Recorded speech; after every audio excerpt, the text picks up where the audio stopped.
بسم اللہ الرحمن الرحیم۔ السلام علیکم ورحمۃ اللہ وبرکاتہ۔ بھائی محمد عمران صاحب نے ملتان سے یہ سوال کیا کہ اکثریت جگہوں پر مسجد کے امام صاحبان بڑے ہی خوبصورت طریقے کے ساتھ قرآن مجید کی تلاوت کرتے ہیں، اور بعض جگہوں پر امام صاحبان ایسے بھی ہیں جو صحیح طریقے سے قرآن پاک کو نہیں پڑھتے، یعنی ان کے تلفظات، ان کا مخارج جو ہے وہ صحیح طریقے سے نہیں ہوتا۔ تو اس قسم کے ائمہ کرام جن کو صحیح طریقے سے قرآن پاک پڑھنا نہیں آتا، تو کیا ایسے شخص کے پیچھے، یعنی ایسے امام کے پیچھے نماز پڑھنا جائز ہے یا نہیں ہے؟ تو بھائی محمد عمران صاحب، آپ نے بہت اہم یہ سوال کیا۔ یقیناً آپ نے بالکل بجا فرمایا۔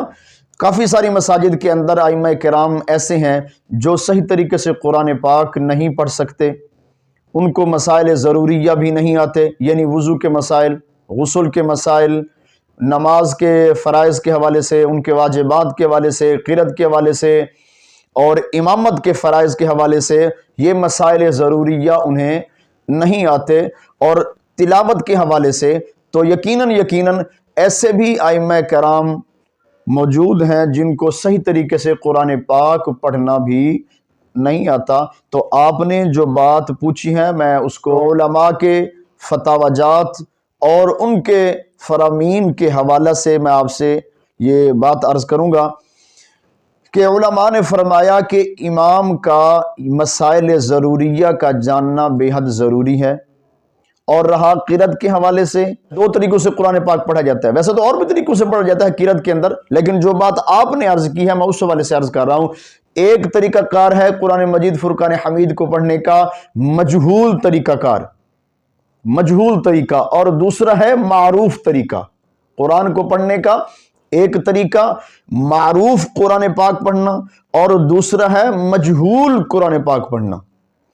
تو اب آپ ضرور یہ بات سوچ رہے ہوں گے کہ یہ مجہول اور معروف طریقہ کار کیا ہے، یعنی ان کی وضاحت آپ کے ذہن میں آ رہی ہوگی، تو توجہ فرمائیے گا ذرا، میں آپ کو ان دونوں کا تھوڑا سا فرق جو ہے وہ بتا دیتا ہوں۔ بسم اللہ الرحمن الرحیم، الحمد للہ رب العالمین، الرحمن الرحیم، مالک یوم الدین، ایاک نعبد و ایاک نستعین، اہدنا الصراط المستقیم۔ یہ ہے قرآن پاک کو مجہول طریقے سے پڑھنا۔ اور اب میں آپ کے سامنے قرآن پاک کو معروف طریقے سے اب پڑھ رہا ہوں۔ بسم اللہ الرحمن الرحیم، الحمد للہ رب العالمین، الرحمن الرحیم، مالک یوم الدین، ایاک نعبد و ایاک نستعین، اہدنا الصراط المستقیم۔ صدق اللہ العظیم۔ تو میں نے آپ کے سامنے مجہول اور معروف دونوں طریقے سے قرآن پاک کی یہ چند آیات مبارکہ تلاوت کی ہیں۔ اگر آپ اس میں تھوڑا سا غور فرمائیں، توجہ کریں گے، آپ کو ان دونوں کا فرق خود ہی معلوم ہو جائے گا۔ کسی سے پھر آپ کو پوچھنے کی، کسی سے سمجھنے کی آپ کو خاص ضرورت نہیں پڑے گی۔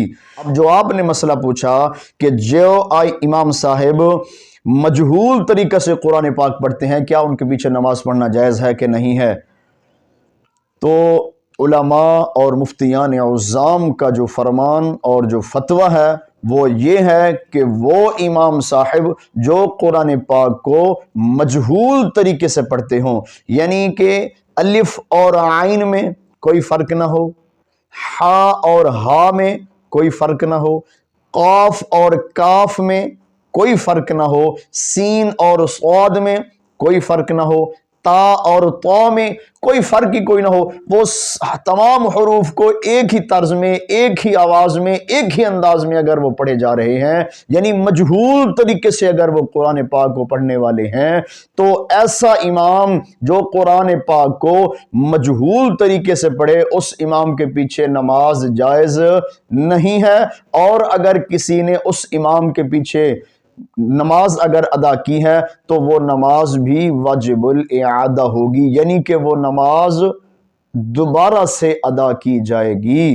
اور امام صاحبان جو اس طرح کا مجہول طریقے سے قرآن پاک پڑھنے والے ہیں، تو ان سے بھی گزارش ہے کہ آپ بھی براہ کرم کوشش فرما کر نمازیوں کی نماز کا بھی خیال فرمائیں، اور قرآن مجید فرقان حمید کے ساتھ بھی محبت کا اظہار فرماتے ہوئے قرآن پاک کو خوبصورت، صحیح مخارج، صحیح انداز، صحیح آواز کے ساتھ پڑھنے کی کوشش فرمائیں۔ اللہ تبارک و تعالی ہم سب کو توفیق عطا فرمائے دین متین کو سمجھنے کی، دین متین پر عمل کرنے کی۔ آمین۔